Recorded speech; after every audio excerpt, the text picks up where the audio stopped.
C'est le modernisme qui fait à ce que nous oublions toutes nos pratiques traditionnelles. Il y a aussi eu l'exode rural. Les jeunes ont fui le village, ils se sont retrouvés en ville.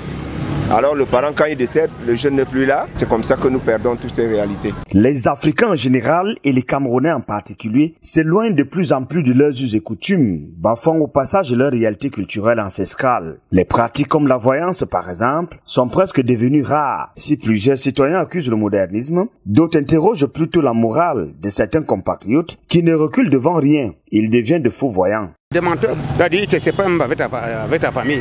Il va dire à ta femme comme tu vois ton mari là, il est hein? Tu te sépares de ta propre femme là que Dieu t'a donné. Bon, c'est du mensonge. Le vrai voyant, non, il ne te demande pratiquement rien.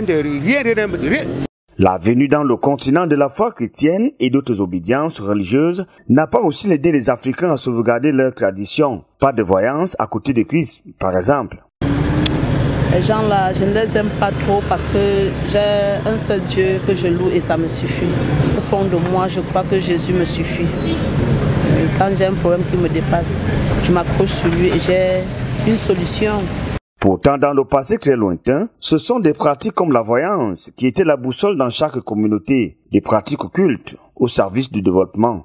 Quand vous partez voir un praticien et vous dites que quand vous voyez là, la jeune fille que vous voyez passer là, vraiment si vous mariez cette fille, elle va vous faire des jumeaux. Il y a d'autres aussi, quand vous parlez de les voir, ils vous disent non. Quand je vois là, il faut renvoyer votre voyage. Au fait, si vous discutez, vous partez, vous trouvez peut-être malheur en chemin. À chacun de tirer sa conclusion, sans oublier que le développement d'un peuple ne dépend que de ses fils et filles.